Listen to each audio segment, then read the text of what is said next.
राधे राधे। श्री हरिदास, श्री कुंज बिहारी। कैसे हैं आप सभी लोग? आई होप कान्हा जी की कृपा से आप सभी लोग अच्छे होंगे और स्वस्थ होंगे। श्री सत्यनारायण भगवान की जय हो। श्री लक्ष्मी नारायण भगवान की जय हो। संपूर्ण सत्य व्रत की कथा। शास्त्रों में बताया जाता है कि श्री सत्यनारायण भगवान जी का व्रत करने से, कथा को पढ़ने से, श्रवण करने से, वाचने से व्यक्ति को 1000 अश्व यज्ञ करने के बराबर पुण्य फल की प्राप्ति होती है।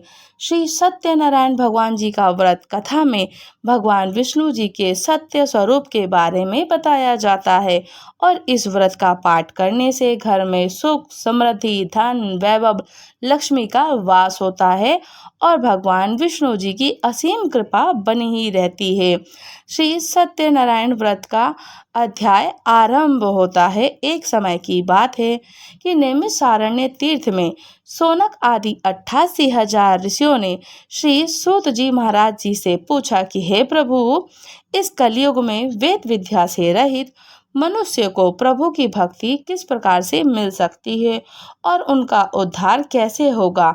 हे मुनि श्रेष्ठ, कोई ऐसा तप बताइए जिसे थोड़ा ही किया जाए और पुण्य प्राप्ति ज्यादा हो, मनवांछित फल की भी प्राप्ति मिल जाए। इस प्रकार की कथा सुनने की हम इच्छा रखते हैं। सर्व शास्त्रों के ज्ञाता श्री सूत जी महाराज बोलते हैं कि हे वैष्णवों में पूज्य, आप सभी ने प्राणियों के हित की बात पूछी है, इसलिए मैं एक ऐसे श्रेष्ठ व्रत को आप लोगों को बताऊंगा जिससे नारद जी ने स्वयं श्री लक्ष्मी नारायण जी से पूछा और लक्ष्मीपति ने मुनि श्रेष्ठ नारद जी से कहा था। अब आप इसे ध्यान पूर्वक एकाग्रचित होकर सुनिएगा। एक समय की बात है, योगी राज नारद जी दूसरों के हित की इच्छा के लिए अनेकों लोकों में घूमते हुए मृत्यु लोक में आ पहुँचे। यहाँ उन्होंने अनेक योनियों में जन्मे हुए प्राय सभी मनुष्यों को अपने कर्मों के द्वारा अनेकों दुखों से पीड़ित देखा। उनका दुख देखकर नारद जी सोचने लगे कि कैसा यत्न किया जाए जिसके करने से निश्चित रूप से मानव के दुखों का अंत हो जाए। और इसी विचार पर मनन करते हुए श्री नारद जी विष्णु लोक में जा पहुँचते हैं और देवों के देव श्री हरि नारायण जी की स्तुति करने लगते हैं, जिनके हाथों में शंख, चक्र, गदा और पद्म धारण थे। गले में वरमाला भी पहने हुए थे। स्तुति करते हुए नारद जी बोलते हैं कि हे भगवान, आप अत्यंत शांति से संपन्न हैं। मन और वाणी भी आपको नहीं पा सकती है। आपका यदि मध्य अंत नहीं है और आप निर्गुण स्वरूप सृष्टि के कारण भक्तों के द्वारा दुख को दूर करने वाले, आपको मेरा नमस्कार है, दंडवत प्रणाम है। नारद जी की स्तुति सुन भगवान विष्णु जी बोलते हैं कि हे मुनि श्रेष्ठ नारद, आपके मन में क्या बात है? आप किस काम से पधारे हैं? आप मुझसे निसंकोच कहिए, मैं आपकी बात को ध्यान पूर्वक से सुनूंगा।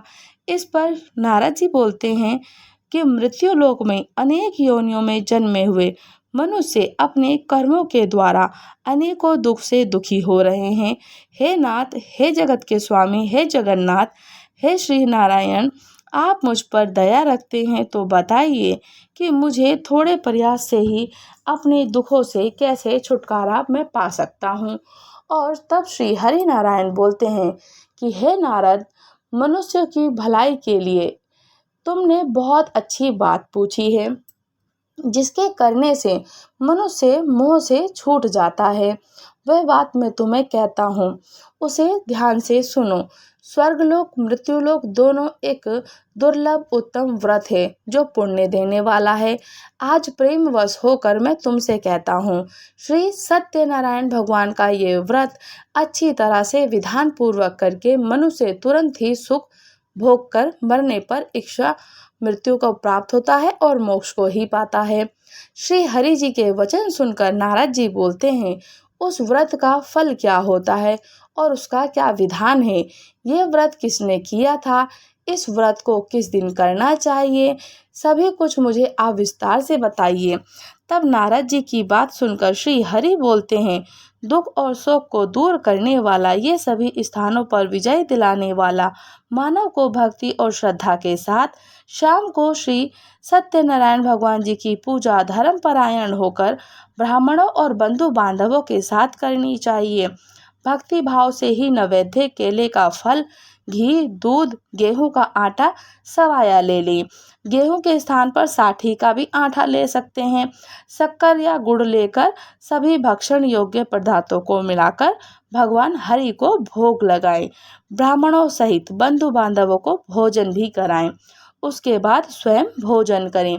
भजन कीर्तन के साथ भगवान की भक्ति में लीन हो जाएं। इस तरह से सत्यनारायण भगवान का व्रत करने पर मनुष्य की सारी इच्छाएं निश्चित रूप से पूरी होती है। इस कलिकाल युग में अर्थात कलयुग में मृत्यु से मोक्ष का यही एक सरल उपाय है कि जो भी इस व्यक्ति को व्रत को करता है, श्री सत्यनारायण भगवान का व्रत करता है, मनोवांछित फल की प्राप्ति होती है और मोक्ष की प्राप्ति होती है। तब सूत जी महाराज बोलते हैं कि ऋषियों में श्रेष्ठ ऋषि जिसने पहले समय में इस व्रत को किया था, उसका इतिहास कहता हूँ, ध्यान से सुनना। सुंदर काशीपुरी नगरी में एक अत्यंत निर्धन ब्राह्मण रहा करता था। भूख प्यास से परेशान वह धरती पर घूमा करता था। ब्राह्मणों से प्रेम करने वाले भगवान ने एक दिन ब्राह्मण का वेश स्वयं धारण करते हैं और उसके पास जाकर पूछते हैं कि हे विप्रवर, नित्य दुखी होकर तुम पृथ्वी पर क्यों घूमते रहते हो। दीनहीन ब्राह्मण बोलता है कि मैं निर्धन ब्राह्मण हूँ, भिक्षा के लिए धरती पर घूमता हूँ। हे भगवान, यदि आप इसका कोई उपाय जानते हो तो कृपया करके बताइए। तब वृद्ध ब्राह्मण स्वयं श्री हरि नारायण कहते हैं कि सत्यनारायण भगवान मनोवांछित फल देने वाले हैं, इसलिए तुम उनका पूजन करो। इसे करने से मनुष्य सभी दुखों से मुक्त हो जाता है। और वृद्ध ब्राह्मण बनकर आए श्री सत्यनारायण भगवान उस पर निर्धन ब्राह्मण को व्रत का सारा विधि बताकर अंतर्ध्यान हो जाते हैं। तब ब्राह्मण मन ही मन सोचने लगता है कि जिस व्रत को वृद्ध ब्राह्मण करने को कहकर गए हैं, मैं उसे जरूर करूँगा। सत्य व्रत करके ही मेरी मनोकामना पूर्ण होगी। यह निश्चय करने के बाद उसे रात में नींद नहीं आती है। वह सवेरे उठकर श्री सत्यनारायण भगवान जी के व्रत का निश्चय कर भिक्षा के लिए चला जाता है। उस दिन ब्राह्मण को भिक्षा में बहुत सारा धन मिलता है, जिसे उसने बंधु बांधवों के साथ मिलकर सत्यनारायण भगवान जी का व्रत संपन्न किया। भगवान सत्यनारायण जी का व्रत संपन्न करने के पश्चात वह निर्धन ब्राह्मण सभी दुखों से छूट गया और अनेक प्रकार की संपत्तियों से युक्त हो गया। उसी समय से यह ब्राह्मण हर माँ इस व्रत को करने लगा। इस व्रत से सत्यनारायण भगवान के व्रत को जो मनुष्य करता है, सभी प्रकार के पापों से छूटकर मोक्ष को प्राप्त होता है। जो मनुष्य इस व्रत को करेगा वह सभी दुखों से मुक्त हो जाएगा। सूत जी महाराज बोलते हैं, इस तरह से नारद जी से नारायण जी ने कहा हुआ श्री सत्यनारायण भगवान को मैंने तुमसे कहा, अब मैं और क्या कहूँ। तब ऋषि बोलते हैं कि हे विप्रवर, हे मुनिवर, संसार में उस प्रिय को और विप्र को से सुनकर किस किस ने इस व्रत को किया था, अब आप इस बात को कहने की कृपा करें और आप मुझे बताइए कि इस व्रत को किसने किसने किया था और मैं इसको सुनने का इच्छुक हूँ। तब सूत जी बोलते हैं, मुनियों, जिस जिसने इस व्रत को किया सब सुनो। एक समय वही विप्रवर धन और ऐश्वर्य के अनुसार अपने बंधु बांधवों के साथ इस व्रत को करने को तैयार हुआ। उसी समय एक लकड़ी बेचने वाला बूढ़ा आदमी और लकड़ियां बाहर रखकर अंदर ब्राह्मण के घर में गया।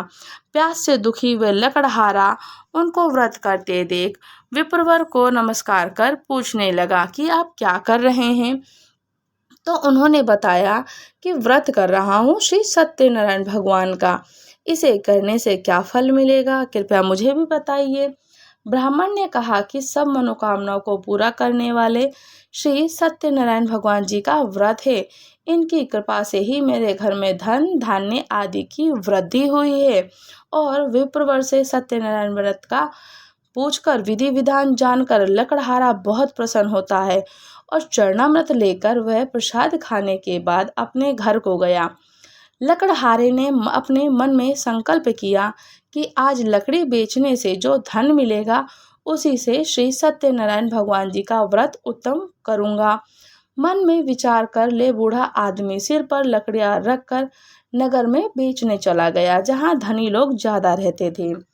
उस नगर में उसे अपनी लकड़ियों का दाम पहले से 4 गुना अधिक मिल गया। बूढ़ा प्रसन्नता के साथ दाम लेकर केले, शक्कर, घी, दूध, दही, गेहूं का आटा लेकर सत्यनारायण भगवान जी का व्रत अन्य सामग्री लेकर अपने घर को गया और अपने बंधु बांधवों को बुलाकर विधि विधान से सत्यनारायण भगवान का पूजन और व्रत किया। इस व्रत के प्रभाव से वह बूढ़ा लकड़हारा धनी और पुत्र आदि से युक्त होकर संसार के समस्त सुख भोग कर अंतकाल में बैकुंठ धाम को चला गया। तब सूत जी महाराज बोलते हैं कि हे श्रेष्ठ मुनियों, अब आगे की कथा भी कहता हूँ। पहले समय में उल्का मुख नाम का एक व्यक्ति बुद्धिमान राजा रहा करता था। वह सत्यवक्ता और जितेंद्रिय था। प्रतिदिन देव स्थानों पर जाता, निर्धनों को धन देकर उनके कष्ट को दूर करता। उसकी पत्नी कमल के समान मुख वाली सती साध्वी थी। उनका नाम भद्रशीला था और भद्रशीला नदी के तट पर दोनों सत्यनारायण भगवान जी का व्रत किया करते। उसी समय साधु नाम का एक वैश्य आया। उसके पास व्यापार करने के लिए बहुत सा धन था। राजा को व्रत करते देख वह विनय के साथ पूछने लगा कि राजन, भक्ति भाव से पूर्ण होकर आप ये क्या कर रहे हैं? मैं सुनने की इच्छा रखता हूँ, आप मुझे बताइए। तब राजा बोलते हैं कि हे साधु, अपने बंधु बांधवों के साथ पुत्र पौत्र आदि की प्राप्ति के लिए एक महान शक्तिमान सत्यनारायण भगवान का व्रत और पूजन कर रहा हूँ ताकि मुझे पुत्र की प्राप्ति हो। राजा के वचन सुनकर साधु आदर से बोलता है कि राजन, मुझे इस व्रत का सारा विधान कहिए। आपके कथा के अनुसार मैं इस व्रत को करूँगा। मेरी भी कोई संतान नहीं है और इस व्रत को करने से निश्चय रूप से मुझे संतान की प्राप्ति होगी। राजा से इस व्रत का सारा विधान सुनकर व्यापार से निवृत्त होकर अपने घर को गया। साधु वैसे ने अपनी पत्नी को संतान देने वाले सत्यनारायण भगवान के व्रत का वर्णन कह सुनाया और कहा, जब मेरी संतान होगी तब मैं इस व्रत को करूँगा। साधु ने इस तरह के वचन अपनी पत्नी लीलावती से कह दिए। एक दिन लीलावती पति के साथ आनंदित हो सांसारिक धर्म में प्रवृत्त होकर सत्यनारायण भगवान की कृपा से गर्भवती हो गई। 10वें महीने में उसके गर्भ से एक सुंदर कन्या का जन्म हुआ।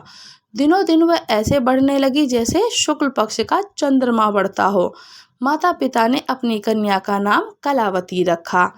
एक दिन लीलावती ने मीठे शब्दों से अपने पति को याद दिलाया कि आपने सत्यनारायण भगवान जी के व्रत के बारे में संकल्प लिया था, उसे करने का समय आ गया है। अब इस व्रत को पूरा कर दीजिए। साधु बोलता है कि हे प्रिय, इस व्रत को मैं उसके विवाह पर करूँगा। इस प्रकार अपनी पत्नी को आश्वासन देकर वह नगर को चला गया।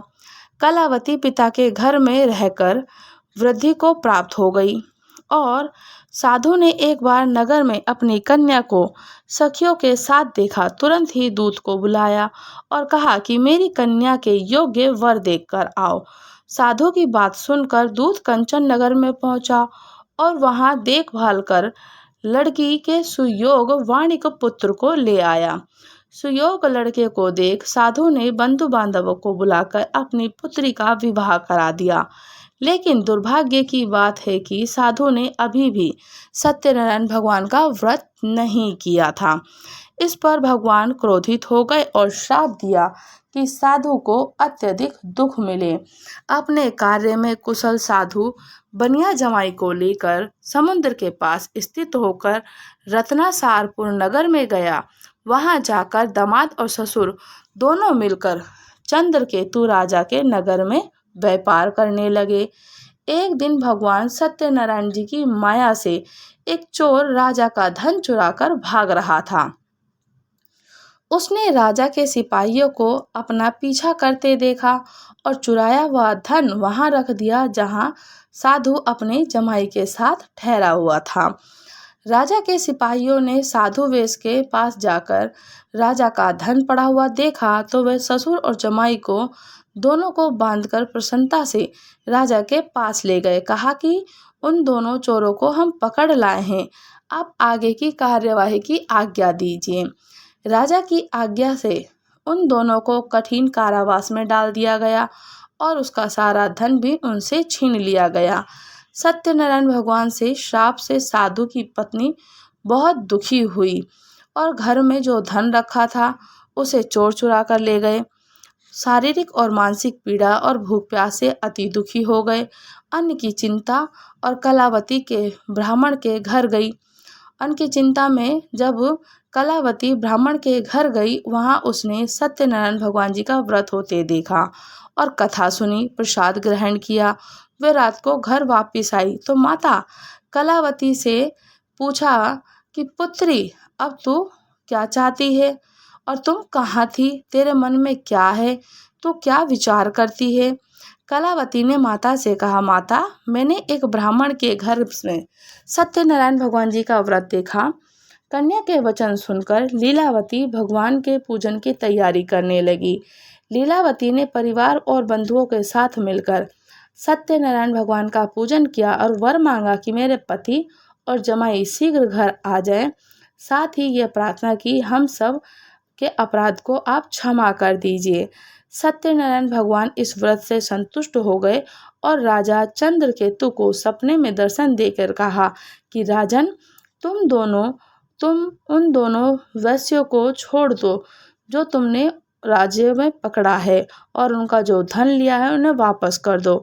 अगर ऐसा नहीं करते हो तो मैं तुम्हारा धन और राज्य, संतान सभी को नष्ट कर दूंगा। राजा को ये सब कहकर अंतर्ध्यान हो गए स्वप्न में से। प्रातःकाल जब सभा में राजा ने अपने सपने को सुनाया तो फिर बोला कि बाणिक पुत्रों को कैद से मुक्त कर सभा में ले आओ। दोनों ने आते ही राजा को प्रणाम किया। राजा मीठी वाणी में बोलता है कि हे महानुभावों, भाग्यवश ऐसा कठिन दुख तुम्हें प्राप्त हुआ है, लेकिन अब तुम्हें कोई भय नहीं है, कोई चिंता करने की बात नहीं है। ऐसा कहकर राजा ने उन दोनों को नए वस्त्र आभूषण पहनाए, जितना धन उनका लिया था उससे 2 गुना धन उनको दे दिया और दोनों ससुर जमाई को अपने घर को चल दिए लौटा दिया। तब सत्यनारायण भगवान की कृपा से उन लोगों को घर की वापसी हुई। तब सूत जी महाराज बोलते हैं, वैश्य ने मंगलाचार कर अपनी यात्रा आरंभ करी और अपने नगर की ओर चल दिए। उनके थोड़ी दूर जाने पर एक दंडी वेशधारी स्वयं श्री सत्यनारायण ने उनसे पूछा कि ए साधु, तेरी नाव में क्या है। तब साधु अभिगवाणी में हंसता हुआ बोलता है कि हे दंडी, आप क्यों पूछते हो, क्या धन लेने की इच्छा है। मेरी नाव में तो बेल और पत्ते भरे हुए हैं। वैसे के कठोर वचन सुनकर स्वयं सत्यनारायण भगवान की जो वेश धारण कर रखा था बोलते हैं कि तुम्हारा वचन सत्य हो। दंडी ऐसे वचन कहकर वहां से दूर चले गए और कुछ दूर जाकर समुद्र के किनारे बैठ गए। दंडी के जाने के बाद साधु वैश्य ने नित्य क्रिया के पश्चात नाव को ऊंची उठते देखा, अचंभा माना और नाव में बेल पत्ते आदि देख वह मूर्छित होकर जमीन पर गिर गया। मूर्छा खुलने पर वह अत्यंत शोक में डूब गया। तब उसका दामाद बोला कि आप शोक ना मनाए, ये दंडी का शाप है, इसलिए हमें उनकी शरण में ही जाना चाहिए, तभी हमारी मनोकामना पूरी होगी। दामाद की बात को सुनकर वह दंडी के पास पहुंचा और अत्यंत भक्ति भाव से नमस्कार कर बोलता है, मैंने आपसे जो जो असत्य वचन कहे थे उनके लिए मुझे क्षमा कर दीजिए। ऐसा कहकर महान शोक आतुर हो रोने लगा।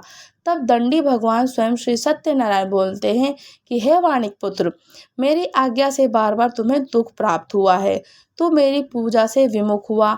साधु बोलता है कि भगवान आपकी माया से ब्रह्मा भी और आदि सभी देवता के रूप को नहीं जान सकते हैं, आपके रूप को। वो तो आपके रूप को स्वयं नहीं जान पाते। ब्रह्मा हो, चाहे विष्णु जी हो, चाहे महेश हो, तब मैं एक तो अज्ञानी पुरुष, और मैं भला कैसे जान सकता हूँ। आप प्रसन्न हो जाइए। अब मैं सामर्थ्य के अनुसार आपकी पूजा करूँगा। आप कृपया करके मेरी रक्षा करें। पहले के समान मेरी नौका में धन भर दीजिए। साधु वैश्य के भक्तिपूर्वक वचन सुनकर भगवान प्रसन्न हो जाते हैं और इसकी इच्छा के अनुसार वरदान देकर अंतर्ध्यान हो जाते हैं। तब ससुर जमाई नाव लेकर आते हैं। नाव पर धन भरा हुआ देखते हैं। फिर वही अपने साथियों के साथ सत्यनारायण भगवान का पूजन करते हैं और फिर अपने नगर को चल देते हैं। जब नगर के नज़दीक पहुँचे तो दूत को घर पर खबर करने के लिए भेज देते हैं। दूत साधु की पत्नी को प्रणाम करके कहता है कि मालिक और दामाद अपने नगर को लौट रहे हैं। दूत की बात सुनकर साधु की पत्नी लीलावती ने बड़े हर्ष के साथ सत्यनारायण भगवान का पूजन कर अपनी पुत्री कलावती से कहा कि मैं अपने पति के दर्शन को जाती हूँ, तू कार्य पूर्ण कर शीघ्र आ जा। माता के ऐसे वचन सुनकर कलावती जल्दी से प्रसाद छोड़ अपने पति के पास चली गई। प्रसाद की अवज्ञा के कारण श्री सत्यनारायण भगवान रुष्ट हो जाते हैं और नाव सहित उसके पति को पानी में डुबो देते हैं। कलावती ने अपने पति को वहां ना पाकर रोती हुई जमीन पर गिर जाती है। नौका में डूबा हुआ देखकर कन्या को रोता देख साधु दुखी होकर बोलता है कि हे प्रभु, मुझसे या मेरे परिवार से जो भूल हुई है उसे क्षमा कर दीजिए। साधु के दीन वचन सुनकर सत्यनारायण भगवान प्रसन्न हो जाते हैं और आकाशवाणी होती है कि हे साधु, तेरी कन्या मेरे प्रसाद को छोड़कर आई है, इसलिए उसका पति अदृश्य हो गया है। यदि वह घर जाकर प्रसाद खाकर लौटती है तो इसका पति अवश्य मिलेगा। ऐसी आकाशवाणी सुनकर कलावती घर पहुंचकर प्रसाद खाती है और फिर आकर अपने पति के दर्शन करती है। उसके बाद साधु अपने बंधु बांधवों के साथ सत्यनारायण भगवान का विधि विधान से पूजन करता है, इस लोक का सुख भोगता है, अंत में स्वर्ग को ही जाता है। तब सूत जी महाराज बोलते हैं, मैं एक और भी कथा कहता हूँ, उसे ध्यान से सुनना और ध्यान पूर्वक से सुनो, एकाग्रचित होकर सुनो। प्रजापालन में लीन तुंगध्वज नाम का एक राजा रहा करता था, जो कि प्रजा की बहुत अच्छी तरीके से पालन किया करता था। तुंगध्वज उसने कभी भगवान के प्रसाद का त्याग किया था। तुंगध्वज ने भी भगवान जी के प्रसाद का त्याग करा था और बहुत दुख सहा था उसने। एक बार वन में जाकर वन्य पशुओं को मारकर वह बड़े से बड़े पेड़ के नीचे आ बैठा। वहां उसने ग्वालों को भक्ति भाव से अपने बंधु बांधवों के साथ सत्यनारायण भगवान का पूजन करते देखा। अभिमानवश राजा ने उन्हें देखकर पूजा स्थान में नहीं जाता है और ना ही भगवान को नमस्कार करता है। ग्वालों ने राजा को प्रसाद दिया, लेकिन उसने प्रसाद नहीं खाया, प्रसाद वहीं छोड़ दिया और अपने नगर को चल दिया। जब वह नगर पहुंचा तो सब कुछ तहस नहस हो गया और वह शीघ्र ही समझ गया कि यह सब भगवान की ही कृपा है और भगवान की वजह से ही हुआ है। भगवान के पास मैंने उनका प्रसाद नहीं खाया। तब वह दोबारा ग्वालों के पास पहुंचता है, विधि पूर्वक पूजा कर प्रसाद खाता है। तब सत्यनारायण भगवान की कृपा से सब कुछ पहले के जैसा हो जाता है। दीर्घ काल तक सुख भोगने के बाद मरने के पश्चात उसे स्वर्गलोक की प्राप्ति होती है।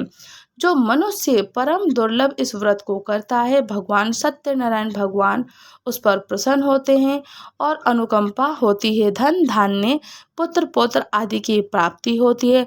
निर्धन धनी हो जाता है, भय मुक्त हो जाता है, जीवन जीता है। संतानहीन मनुष्य को संतान सुख मिलता है और सारे मनोरथ पूर्ण होने पर मानव अंतकाल में बैकुंठ धाम को ही जाता है। तब श्री सूत जी महाराज बोलते हैं, जिन्होंने पहले इस व्रत को किया था, अब उनके दूसरे जन्म की कथा कहता हूँ। व्रत सतानंद ब्राह्मण ने सुदामा का जन्म लेकर मोक्ष की प्राप्ति करी। लकड़हारे ने अगले जन्म में निषाद बनकर मोक्ष प्राप्त किया। उल्का मुख नाम का राजा दशरथ होकर बैकुंठ को गया और साधु नाम के वैश्य ने मोर ध्वज बनकर अपने पुत्र को आरे से चीरकर मोक्ष पाया। महाराज तुंग ध्वज ने स्वयंभू होकर भगवान में भक्ति युक्त हो कर्म को मोक्ष कर पाया, कर्म कर और मोक्ष को पाया। श्री सत्यनारायण भगवान की कथा संपूर्ण हुई। राधे राधे। श्री हरिदास श्री कुंज बिहारी। बोले श्री सत्यनारायण भगवान की जय हो। श्री लक्ष्मी नारायण भगवान की जय हो। श्री विष्णु भगवान की जय हो। राधे राधे। श्री हरिदास श्री कुंज बिहारी। अगर आप लोग हमारे चैनल पर नए हैं तो चैनल को लाइक शेयर सब्सक्राइब करना बिल्कुल ना भूलें और मुझे कमेंट्स करके ज़रूर बताइएगा क्या आप लोग भी सत्यनारायण भगवान की पूजन अर्चन और व्रत करते हैं। राधे राधे।